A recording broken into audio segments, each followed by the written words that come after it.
get the sufficient protein and calcium and everything else to be healthy. So that's what I believed. But the underlying truth is that any nutrient that finds its way into the flesh of animals or into dairy products or eggs came originally from plants, and so we can eat the plants directly without imprisoning and impregnating these animals and causing them to be imprisoned and enslaved and have their purposes stolen and to be objects that are bought and sold by the pound, essentially. So that's the underlying idea. The good news is that we don't have to do that, but the thing is, we're tribal, right? We human beings are tribal, so we want to eat what the tribe is eating. At a very deep level, we are afraid to go against the tribe, and we have all kinds of rationalizations and legitimizations and justifications why it's okay to imprison cows and pigs and chickens and turkeys and ducks and geese and sheep and goats and fishes and all these animals that we imprison and farm. We farm them, we harvest them as if they're tomatoes and cucumbers. So I was born and raised in a typical family. I was born and raised actually in Concord, Massachusetts. I'm happy to say it's the birthplace of the American Revolution. Every April 19th, which is Patriots' Day, my father would get dressed up in his Minuteman outfit, get the gun off the wall, and we'd all go down to the Old North Bridge in Concord, and we would celebrate the Revolution. And we would shoot at the redcoats. There were men dressed up like the redcoats. We'd send them back to Boston, and we'd celebrate the Revolution.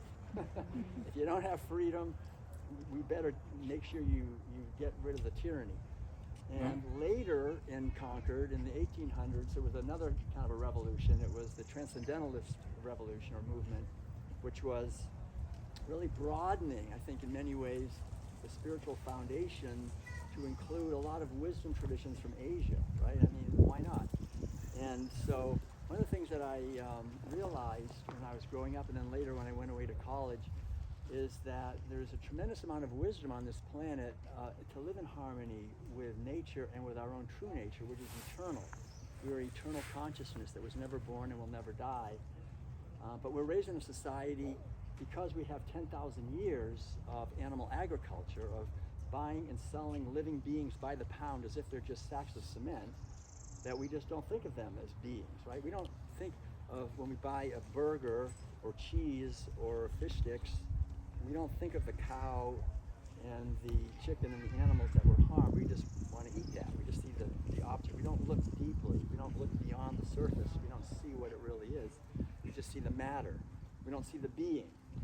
And so after 10,000 years of this, we've become really experts at reducing everything to matter. Who are the great priests of our society today? They're the scientists who reduce everything to matter. That will somehow have peace and harmony through technology, like science is going to solve our problems. It's never going to solve our problems. Science, in many ways, making the problems. It's based on materialism and on this idea that we're fundamentally separate from and superior to the creation. And it's a satanic system, essentially. It's you can't get more. I mean, what is satanic or fiendish or demonic is essentially harming others because I want to, because I enjoy it, because I have the power to. And they can't defend themselves, so I just do it. Thanks. So what are we doing to millions of animals? How many of you have ever had a companion animal, like a dog or a cat? Somebody, yeah.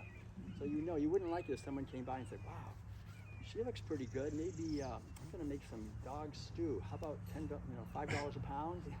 No. I care about my dog. I'm not going to let you do that. But we're raised in a society, so we're all wounded. Where we do that millions of times every day. When we leave here, we go out into the world, people are buying and selling animals by the pound like they're just sacks of cement. And that doesn't just hurt them. They're born into captivity. Has anyone ever visited a factory farm or a slaughterhouse or stockyards? I mean, we've been all over the world and we visited these places. And if you want to know if there's a hell on earth, I mean, that's it. It's ugly, and these poor animals are just stabbed and killed. They're impregnated against their will on what we call rape racks. Their babies are killed immediately. The females are impregnated again. So it's massive sexual violence. It's massive pedophilia. I guess you say it's the impregnation and sexual abuse of babies over and over again. And then not only causing that suffering because we vote for it with our dollars, then we turn around and we eat it, right? We build this beautiful temple, which is our physical body, which is our expression of life on this earth, with bricks of terror, fear, pain, despair, anxiety, panic, and toxicity, because toxins all basically concentrate in the flesh and secretions of these animals, even if it's organic. They're breathing, they're eating. So the whole idea is we're betraying these animals. But again, it's not my position in any way to blame or criticize or shame anyone about anything, because I did it myself for decades. We're just born into a tribe that goes into this. So in the books, I go into the whole history of this. It's very interesting. It's fascinating to understand the history and the sociology, anthropology, and psychology, social psychology that is behind animal agriculture. But I only have like 30 minutes to speak, and both of my books are 13 hours as audiobooks when I read them. I love to keep you here for 13 hours, but as a vegan, I don't like to cause unnecessary suffering to sentient beings. So I'll just give a short summary here. But basically, it's interesting. If you go back 10,000 years ago, nobody ever owned animals as property for food, right? Nobody herded animals. That did never happen on planet Earth. It's a new thing. It's only 10,000 years old. But in today in what is known as Iraq, the northeast Kurdish country of Iraq, for the very first time, people started to own animals as property for food. We call it herding. It was wild sheep, then wild goats, and then about 2,000 years later, cows, and then eventually other animals. And that was the revolution that completely divorced us from nature. It was the revolution where we started to own beings as property, to enslave them. You got to understand what that you want to know why we don't have freedom? When you steal the freedom of other beings, you lose your freedom. If we want freedom for us, we have to liberate those we are enslaving who don't want to be enslaved. They're born into slavery. And that's the thing. Like if you try to take a free living animal and enslave them, they will fight like heck. We have a food forest where we live in Northern California. We lived in an RV for 17 years, so we couldn't grow food. We were just traveling around giving concerts and lectures and seminars and workshops and things. But then we get some land. So we now have 75 fruit and nut trees. And at one point we put up a fence, and it was a nylon fence. It was just in the beginning to keep the deer out, because they would come running in and eat everything. And so one day a deer got in, and she realized that she was trapped, and she just destroyed the fence. She just smashed it down. And it was like, wow, these animals, a free living animal. Like if you catch a fox or another animal in a trap, they'll bite their own foot off to get free, because they don't want to be imprisoned. So what do? So what we do is we just impregnate them and have their babies be born into captivity, and they don't know any better. Then they're just born as slaves. They're born into slavery. And so that's the situation that's happened that we inflict on animals. Hey, boss. So that's the situation that we inflict on animals, and we find the same thing is basically happening to us and to our children. In many ways, we're born into slavery. It's only slaves who would enslave animals the way we do, quite honestly. I never realized that, but that's the underlying idea. When I go to colleges to talk, and I mention that we're each spiritual beings. We're eternal. We're manifestations of eternal consciousness. We're born on this earth because we have a purpose. And I look at these college students. You have a purpose, right? And they look at me like, yeah, my purpose is to buy things. My purpose is to consume so I can have more happiness. I get happiness from buying and showing off what I have. And we've lost our purposes because we live in a society that routinely and relentlessly steals the purposes of other living beings. These beings live for millions of years, celebrating their lives like chickens in Southeast Asia. When we go to Vietnam, we see them. They live in the jungles like they did for millions of years. They're free. And then we come along violently and we pull them out of their habitat, and we say, well, I want eggs, so I'm going to make you live here, and I'm going to steal your life, steal your purpose, make you live with a bunch of females and no males, and it's totally fine. And we don't see that we've been so enslaved that we don't realize that we're enslaving them. We think they must be happy. So this is the situation, again, it's just to understand that 10,000 years ago, people started this system of animal agriculture. Nobody knows why they started it. It would be interesting to get into that at some point, but the basic idea is that that led to about 6 or 7 other things that happened, one of which was animals were reduced to being either property, like just objects you buy and sell by the pound, or to being pests. They might interfere with our wealth, because animals became not only property but wealth. The more cows and sheep and goats you owned, the wealthier you were. So we want to get rid of the predators, the bears and bobcats and mountain lions and prairie dogs and all these other animals. And so this whole war against nature and this domination of nature and creating a medical scientific model of predicting and controlling and dominating nature comes out of this, and dominating not just the animals, but then also creating for the very first time on planet Earth a wealthy elite class. I used to teach college courses in ancient texts like the Epic of Gilgamesh, the Iliad, the Odyssey, the ancient Old Testament writings. You read any of those writings, they go back about 4,000 years or so, 4,500 years. You read these ancient books, and they all say the same thing. They have kings, right? And the kings dominate their society. Why are the kings so powerful? There's only one reason: they own capital. Capita is the old Latin word that means head, as in head of sheep, goats, and cows. So they own capital, so they lord it over everybody else. And then the way they increase their capital, which is the same today as it was then, they invented an institution that we still have with us: war. The oldest word for war is gavya, the old Sanskrit word. It means literally the desire for more cows, the desire for more capital. Because if you could see another king with a lot of capital, a lot of wealth, a lot of sheep and goats and cows, and you say, well, I'm going to take those. And you have these gigantic wars over capital, over livestock and land and water for that livestock needed. And so people understood this. I mean, way back, I used to teach Plato's Republic, and Plato said, and Socrates says very clearly, if we want to eat meat, we're going to have to go to war. They knew that 2,500 years ago. We have conveniently forgotten that. And so this is the underlying idea, is that we had the arising of war, and that led directly to slavery. There had never been human slavery. But once whoever lost the war, well, we own your property, and we own you too. And we'll impregnate you and get more slaves, and we'll buy and sell the slaves by the pound, and the animals. And everything gets reduced to matter. We all get reduced to objects. We treat each other like objects. We created a whole economic system where we try to make a good resume to sell ourselves like an object on a system, a heartless economic system, that we treat everyone like objects. That's based on animal agriculture. That's the fundamental underlying mentality of owning living beings as if they're just objects to be used. And that led directly to the domination of women, because women, instead of being seen as they had been for thousands and thousands of years as mysterious and powerful beings that could do something men can never do, which is to bring forth new life. But with animal agriculture, it's just a breeder. You just impregnate them. And then the first science, we just, we have this whole thing of science, like we just love science, right?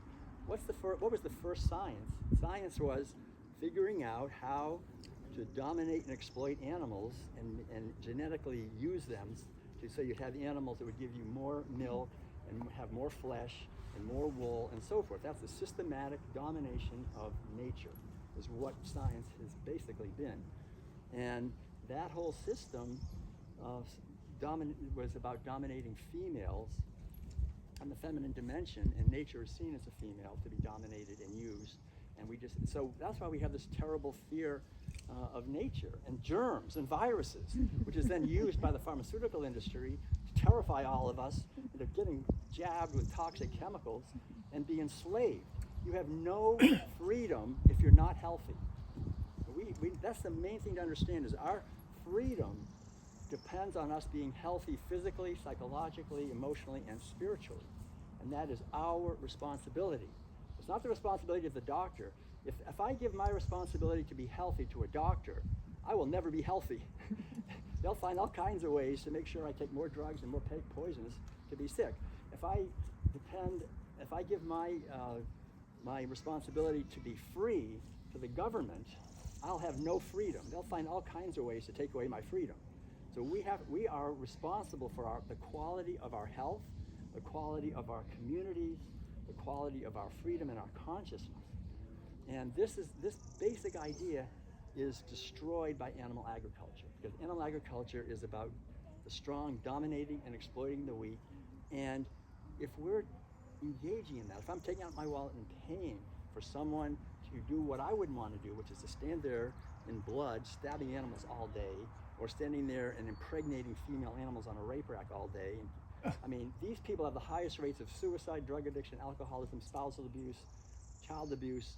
It's just webs of trauma radiating into our culture, and we pretend we have no responsibility for that. We do. And so that's why we're so willing to be enslaved. I couldn't believe it. When COVID happened, I saw in other countries, people were putting masks on. They were afraid of germs. And I said to Madeline, well, that's never going to happen in the United States. No American's going to put a mask on. And we live way out in the country, and we only go shopping once a week, and we have solar panels, we have a food forest, we're pretty independent. But eventually we had to go into town, and I couldn't believe it. They're all walking around with masks on. Stop it! Don't you know it's a big hoax? It was the most obvious. We never wore a mask ever. We never did. I mean, we're not going to. That is satanic. I mean, what they're doing, what the elites do, or I don't call them elites, they're the plutocrats. They're always wearing a mask, right? They're always pretending to want you to be healthy, pretending to want you to take care of your freedom and your security and your comfort. That's a mask. So if they can get us to wear a mask, then they've got us in their satanic cult. And so we have to really understand that. And it's the same thing with eating animal foods. They look at us like we're livestock. We're just objects to be used and culled and however to be exploited and force medicated. But if they can get us to look at beautiful free living animals as livestock and just force medicate them, use them, exploit them, then we are enslaved. We have taken the bait, basically. We've fallen into the trap, and whatever you sow, so shall you reap. The fundamental idea is it's all in the Bible. It's all in the wisdom traditions of the world. There's two fundamental teachings that pervade all the wisdom traditions on planet Earth. Number one is the golden rule. Do not do to others what you would not want to have done to yourself. That's very simple. Animals are completely capable of suffering like we are. We would not want to be put into a cage and not allowed to turn around and have our baby stolen and be repeatedly impregnated and have our throat cut when we're just a child, which is in human terms, which is what we do to these animals. We would never ever want that to be done to us. But we do it anyway because we say, well, they're just animals. Yeah, and so these plutocrats say the same thing about us. Well, they're just the masses. So we have to understand that. And the other main teaching is whatever you sow, so shall you reap.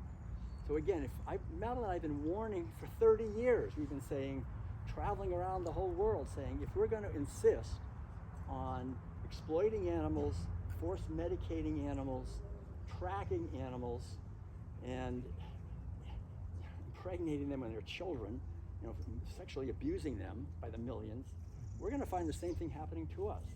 And then in the last few years, with COVID especially, we start to really see it. I mean, we're being force medicated, and they're talking about tracking us, and we see all this sexual abuse of children. Everything we do, that's the basic thing to understand, is whatever we've done, whatever we do to animals, sooner or later we've done to each other. So once we understand that, we realize the animals are in our hands, and they're completely vulnerable. I mean, we can do it. We can let them go free, let them live their lives, let them celebrate in nature, like they did for millions of years. Or we can say, no, we're going to use and exploit you, and they cannot retaliate. They can't. They scream, but they can't get together and do a class action lawsuit, or come in our sleep and hit us or whatever. They don't. So we think, well, they don't retaliate, so I guess it's okay. We don't realize that our violence towards them is constantly retaliating. It comes back as heart disease, liver disease, kidney disease, as fear, as authorities dominating us, as conflict, as war, as mental. Americans right now, we're 67% are on some kind of medication for the rest of their life, chronically ill. A lot of it, and then the psychiatric, it's about 50% are on some kind of psychiatric medication. People, the pharmaceutical industry has completely taken over the agencies of government and education and the media and the narratives in many cases. They're the greatest enemy we have in many ways in terms of feeding us lies about ourselves and justifying poisoning the entire population. I'm so glad you people are talking, we're talking about chemtrails, the poisoning of humanity that way, and of animals and of our ecosystems, and EMF fields that are also toxic, and all the additives to food. And people don't realize the tremendous blessing it is to grow your own food, to create food for us. I'm so delighted that Jim Gale is here to talk about food forests, because it's a tremendous gift. We think farming, it's one of the lowest things, so much the least paid thing. I want to be an executive. I want to have an office. I want to run a company and make millions of dollars.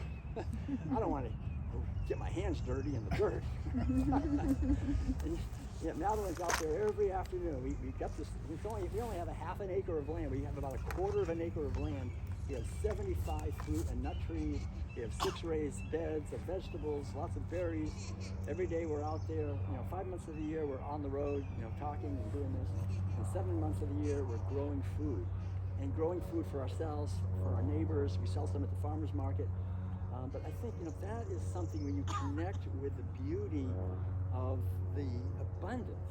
When you plant a tree, and we have a nectarine tree that gives us about 600 or 700 nectarines every year. This little tree, and it doesn't say, well, they're $5, 5 cents each, or they're just free. And it really is love feeding on love. We can give love into the earth, and the more we give love into the earth, the more the earth loves us back. And the problem is that we're not taught this, right? This is not going to be found on the mainstream media anywhere, typically, or even in the alternative media. So we have to gather together in a place like this, to talk about these ideas together, and then bring it out into our world so that we can understand this and live this. And so that's really, I think, the underlying idea is that the narrative and that really is in our heads.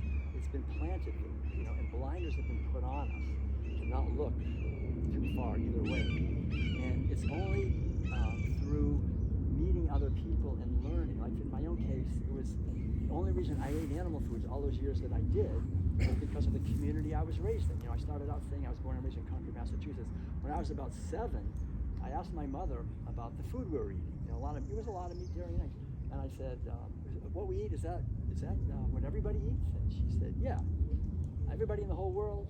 Yeah, pretty much, I think so. And then she left, and then she came back and she said, well, I thought about your question and I realized it's not totally true. There are vegetarians. She said, there are vegetarians. This was back in the late 1950s. And I said, what's a vegetarian? And she said, a vegetarian is someone who eats, don't worry about it, you're never going to meet one. And then she said, I don't know where they get their protein.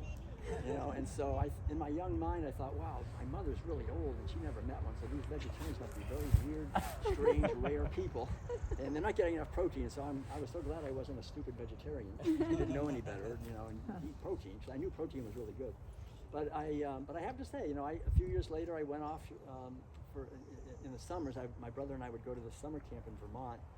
That was it was called Camp Challenge, and we did a lot of outdoor things and all kinds of.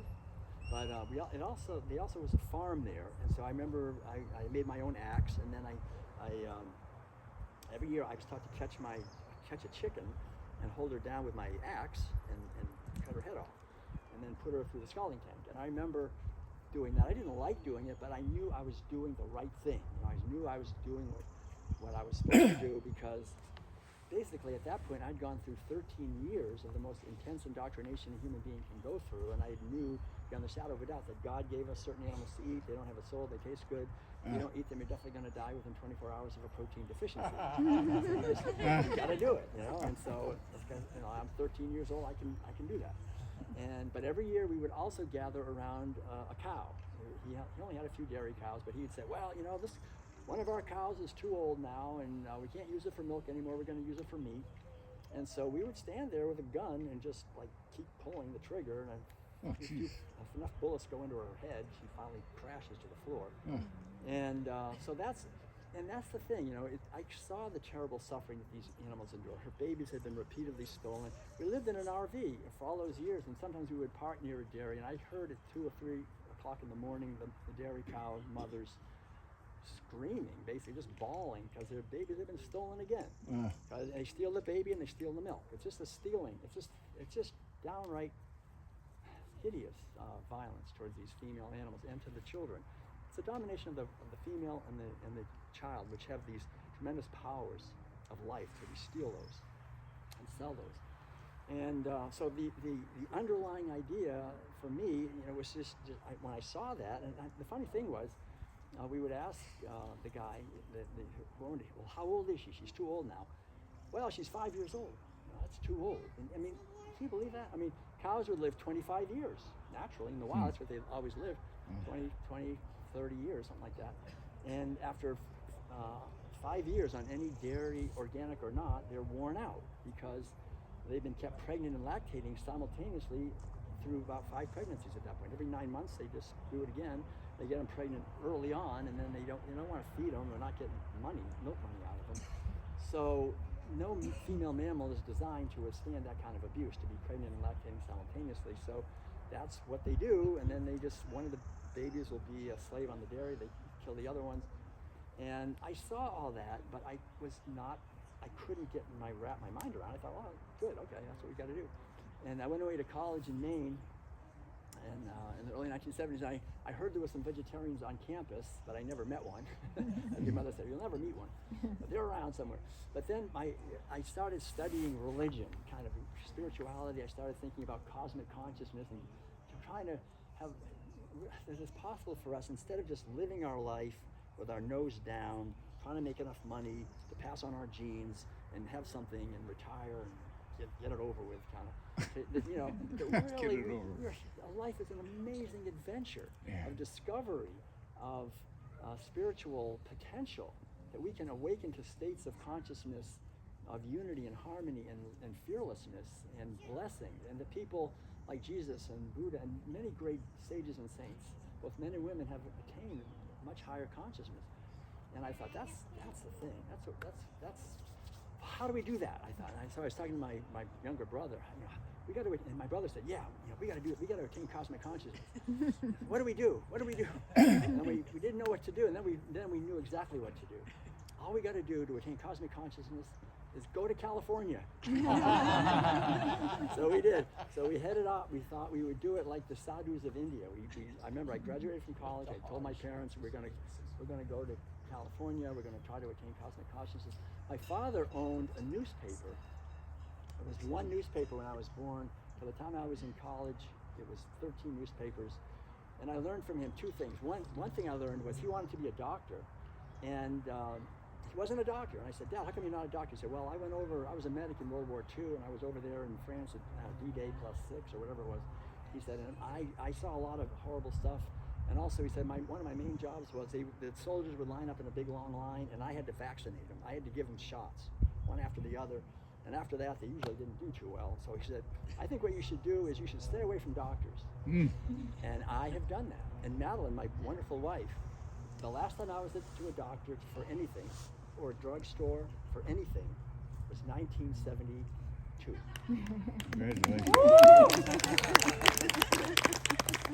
No, it's so fantastic to just realize that our responsibility for our health is with ourselves, not with some pharmaceutical conglomerate or some doctor. So I learned from my father not to trust the medical establishment, and then I learned, because he owned a whole chain of newspapers, I learned don't trust the media, because I was in it. And he talked to my mother. He'd say, well, we can't run that article because so-and-so advertiser wouldn't like it. So I know in my bones that don't trust the media. Anything you find on the radio, television, print media, it's only there because the advertisers are happy with it. And the advertisers are the pharmaceutical, medical, fast food, petroleum, banker, these people. So we're getting a bunch of lies. we really have to understand that. It's nothing true in anything, really, almost completely. So for me, anyway, my brother and I decided to leave home, and my father said, okay, he quoted Thoreau, let every man march to the beat of the drum that they hear, right? That basic idea. That's what you want to do, go ahead. So we started walking, and we had no money. We just thought, we'll walk and we'll meditate and we'll attain enlightenment and we'll just walk. And we got as far as Buffalo, New York, working our way toward California. And it was October, it was freezing. So we just decided to walk south, and we walked about 15 to 20 miles a day, and we just worked our way down through Pennsylvania and West Virginia into the Bible Belt, and then through West Virginia into Kentucky. I mean, when they said you're in the Bible Belt, I didn't know what that meant, but I found out pretty quickly. They want to save you every night, So that it was a really great experience, and we somehow didn't starve to death. And here I am, still alive.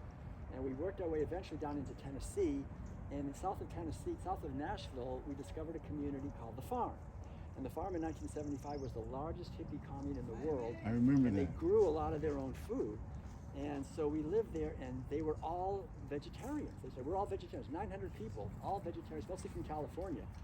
And so we thought, that's poetic. We kind of met California in the middle. And we would call them today, we would call them vegans. No one knew that word back in 1975. But they didn't eat meat or dairy or eggs or even honey. And they did it basically, they said, for two reasons. One was, he said, most of the food we're growing, instead of feeding it to people who are hungry, we're feeding it to animals, and they take most of the food, and people are starving and going hungry, and we could feed everybody. And that's true. We could feed, right now the studies show that we could feed 15 to 20 billion people with all the food we grow, but we feed most of it to cows and pigs and chickens, and they convert most of it into sewage. So we make a bunch of, it's very inefficient.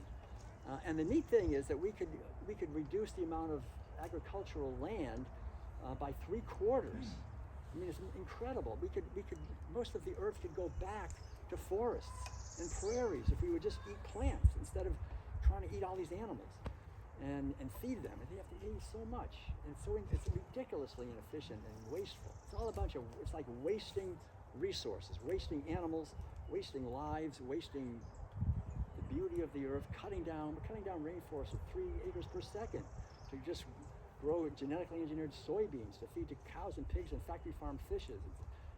But it makes a lot of money for the pharmaceutical industry. I call it the military, industrial, meat, medical, pharmaceutical, media, banking complex. Right? This complex, and it just controls the narratives, and most people are indoctrinated into this whole thing.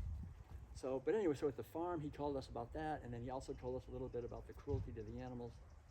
And so, but the main thing was just the example of 900 people all eating a plant-based, totally plant-based. So I had to go through a lot of unlearning and learning, but I have to say that I never have eaten meat in my life since that day that guy told me that in 1975 at the farm. And I found out years later when I met my wonderful wife, Madeline, the same month and year in Switzerland, she said, I'm not going to eat any meat. So we've been on this path together. And then a few years later, I got out to California. I was living in meditation centers mainly, and I learned more about dairy and eggs, so I became a vegan, what we call a vegan, back in 1980. So that's, 45 years ago. And so I haven't eaten any animal foods since then, 45 years. And here I am. I haven't died of a protein deficiency or anything. We're both in our 70s. And I think, it's really a fantastic thing, And the interesting thing, I'll just say one more thing. I know I have to kind of wrap it up here, probably. 2 minutes. Yeah, but I just want to say, a few years later, I decided to become a monk, right? I was a Buddhist monk. So I went to South Korea, and I shaved my head. I was living in this monastery in South Korea. We were meditating every day from about 3 o'clock in the morning till 9 o'clock at night, just very intense. I took a vow of silence for 3 months, didn't speak for 3 months. And so it was an opportunity to go really deep in meditation and really to discover the sky. The sky to me represents our true nature. It's infinite, it's eternal, and it's undamageable. That's our true nature. And yet we're taught to identify with the clouds of our conditioning, my name, my form, all my ideas, my opinions, everything I think. And those clouds, we get wounded, we get hurt, and so we identify with the clouds. We identify with the transitory delusion. We think that's what we are.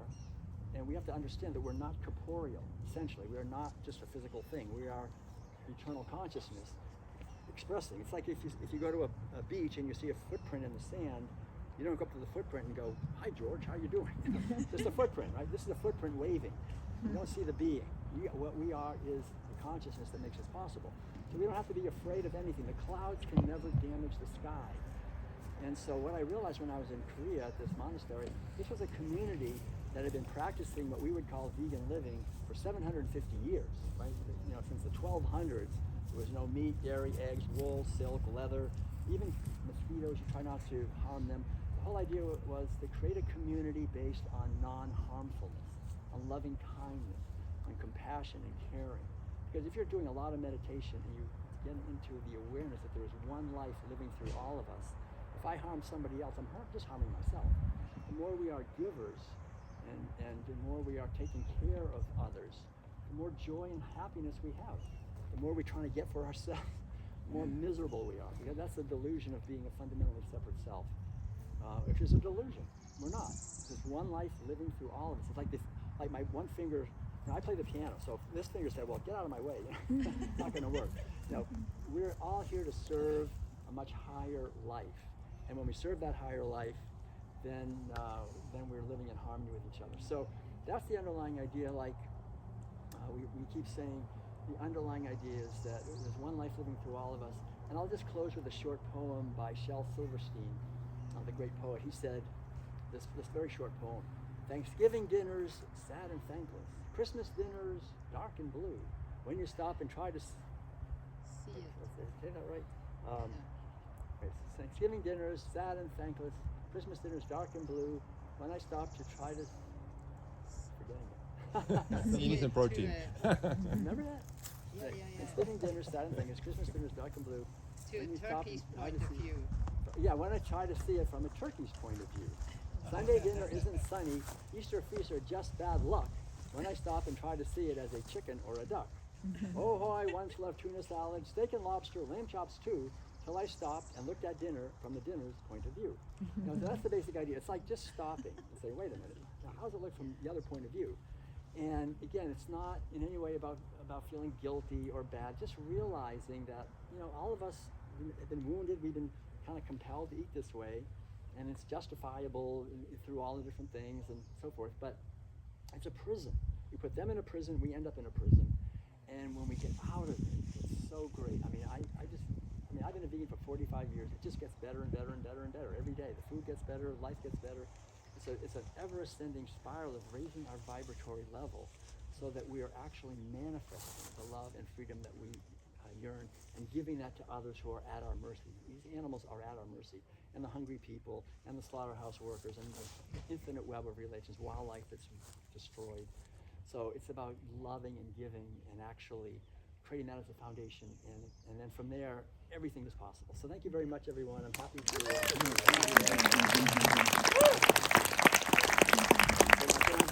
if anyone has, thank you. If anyone would like, I'm happy to sign books, and Madeline's here with her art and also books as well. So thank you. Awesome. Thank you, Dr. Tuttle. So we're going to take another 10-15-minute break.